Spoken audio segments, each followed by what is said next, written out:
time that Triple H made Lilian Garcia cry. Hello everybody, my name is Eugene Nick Dinsmore, and today on Eugene Behind the Scenes YouTube channel, we're going to talk about the time Eugene went on the WWE Tour de Defiance in Europe. We were in Dublin, 2 nights in Dublin. We were in Manchester. We were in Birmingham. This was the first time Eugene had wrestled outside of the United States for WWE, and this was the first time that WWE had been in Dublin in 10 years. We sold out 2 shows back to back, 2 shows. Tour de Defiance, WWE was in Ireland at the Point Theater, and it was actually pretty cool because Eugene was trending upward. He was riding high on Monday Night Raw.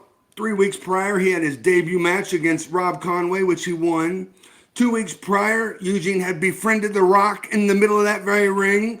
And the last week, Eugene was in the main event in a tag match, Coach and Lance Cade against Eugene and Benoit, the World Heavyweight Champion. Now we're off to Europe. And like I said, this was the first time I'd been, Eugene had wrestled overseas.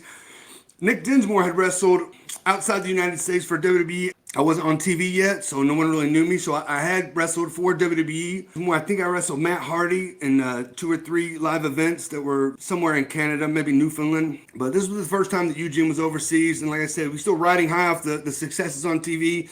And I remember the live event was packed, sold out, 2 days in a row. They unleashed Eugene before the event ever started. As the fans were coming in, Eugene wandered out into the crowd. And I keep saying somebody back there should have had a better look out for Eugene because he just keeps wandering out time after time in this Tour de Defiance. But Eugene wanders out and the fans went crazy. They're huddling up against me, asking for autographs, asking for pictures, and of course William Regal's 2 steps behind, trying to get Eugene back into the backstage, and he starts signing autographs. And one thing I do remember is the WWE security. There was a gentleman by the name of Jimmy that was a fantastic security guard. Actually, there was 2 of them named Jimmy that were fantastic security guards. But Jimmy was standing always right there close, and things would seem out of control as the fans are pawing and asking for autographs and really almost suffocating you because they're on top of you. I mean, there was no barricade. I mean, I was literally just walked right out to where the fans are coming in, and it just became this big traffic jam of this big mass of humanity. People wanted to get a piece of Eugene, but security was always there. I always felt safe. So I want to send a quick shout out and a thank you to the WWE security, who was always phenomenal when I was there. So Eugene did 2 nights back to back in Dublin, and one thing I wanted to remark about was the chants that the overseas audiences chant. Their traditional ole, ole, ole, ole, which is always cool, but then there was one, I think they chanted Big Show ate all the donuts. I didn't get it, and I don't understand how they all can get on the same page with the same chant. Is there like a little handbook, or do they hand out flyers and people go, Big Show ate all the donuts. All right, here we go. Big Show ate all the donuts. I don't know, but it was really entertaining, and the fans went wild, and they loved the product.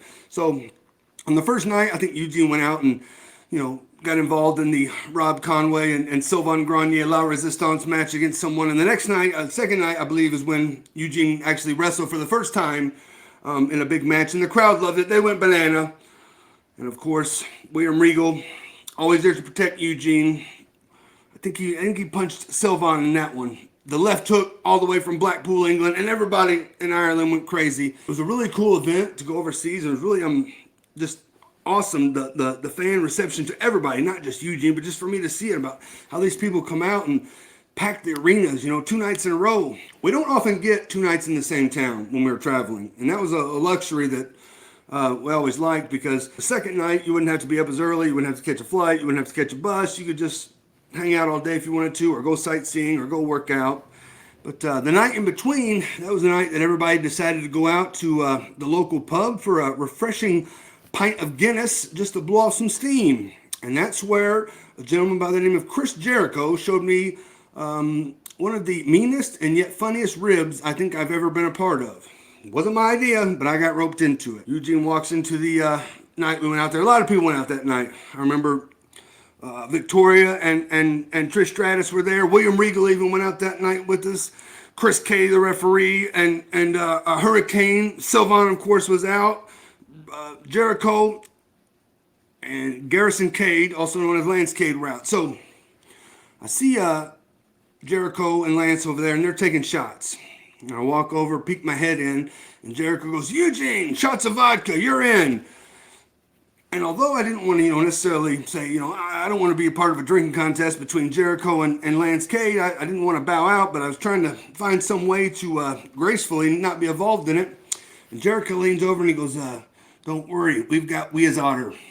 And for those who don't know Carney, Otter, of course, means water. So I'm watching the bartender pour 2 shots of water and a shot of vodka. Lance grabs the vodka, Jericho and I grab the water, we take the shots, we have to act like, oh, it's really strong, oh my gosh.